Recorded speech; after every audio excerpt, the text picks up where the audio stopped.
A veces, cuando viajamos en avión o incluso cuando subimos al ascensor de un edificio alto, sentimos que los oídos se nos tapan, que oímos con un poco de dificultad. Entonces movemos la boca o bostezamos o tragamos con fuerza hasta que los oídos se destapan y por fin escuchamos mejor. Cuando nos pasa esto, ¿se tapan y se destapan realmente los oídos? Vivimos en el fondo de un océano de aire. A nivel del mar, en cada centímetro cuadrado de cualquier objeto, incluso nuestro cuerpo, la atmósfera ejerce una fuerza perpendicular a la superficie del objeto de 1,03 kilogramos. Una columna de aire de 1 centímetro cuadrado de base y una altura igual a la de la atmósfera pesa 1,03 kilogramos y es lo que se conoce como presión de aire. A veces, para medir esa presión, se compara la presión de la atmósfera con la de una columna de mercurio. Como el mercurio es más denso que el aire, una columna de mercurio de 760 milímetros de alto y 1 centímetro cuadrado de base pesa lo mismo que una columna de aire cuya altura es la de la atmósfera, 1,03 kilogramos.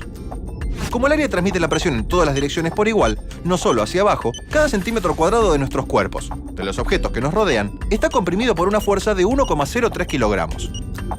No advertimos esa fuerza justamente porque el aire nos comprime en todas las direcciones por igual y porque nuestro cuerpo está adaptado a esa compresión. El oído humano está siempre tapado, ya que el aire no entra ni sale por el oído.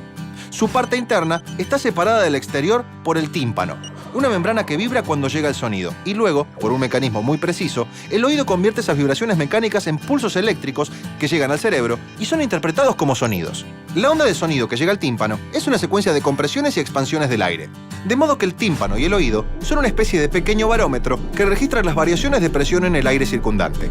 Para que el tímpano funcione bien, tiene que estar relajado, es decir, que la presión del aire exterior tiene que ser igual a la de la parte interna del oído. En general, las dos presiones están equilibradas, ya que ambas partes están conectadas por un pequeño conducto de unos 3 o 4 centímetros de largo llamado trompa de Eustaquio. Cuando hay diferencia de presión entre la cavidad de la boca y la del oído, la trompa de Eustaquio se abre y deja que el aire entre o salga, dependiendo de si la presión es menor o mayor que afuera. Cuando la presión externa cambia muy rápidamente, como pasa en el despegue de un avión, el oído, que actúa como un globo, no tiene tiempo de desinflarse o inflarse y la membrana del tímpano se tensa por demás. En ese momento no funciona tan bien y sentimos los oídos tapados. La parte interna del oído humano está separada del exterior por el tímpano, una membrana que vibra cuando llega el sonido. Para que el tímpano funcione bien, la presión del aire exterior tiene que ser igual a la de la parte interna del oído.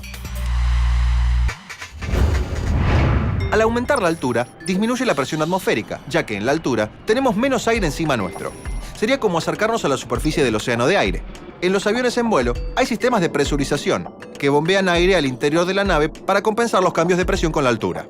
La presión dentro de ellos es menor que en la Tierra. En el aeropuerto, la presión del exterior es igual a la del oído interno. Cuando la presión en la cabina del avión disminuye, el aire en nuestro interior, a mayor presión, se encuentra precisado a salir y empuja hacia afuera, curvando el tímpano en esa dirección. Al estirarse, el tímpano es menos sensible a las vibraciones y sentimos los oídos tapados, aunque en realidad no están tapados por nada. Si bostezamos o abrimos la mandíbula, favorecemos la apertura de la trompa de Eustaquio.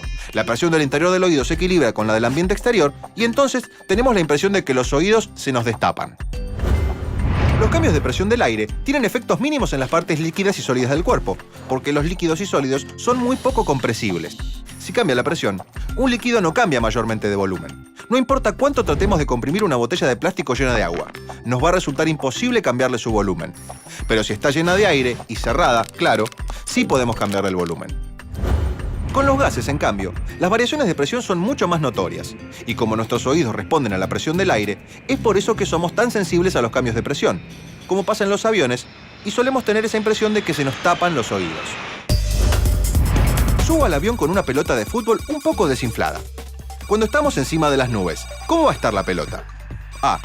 Menos inflada. B. Más inflada. C. Igual de inflada que en el aeropuerto.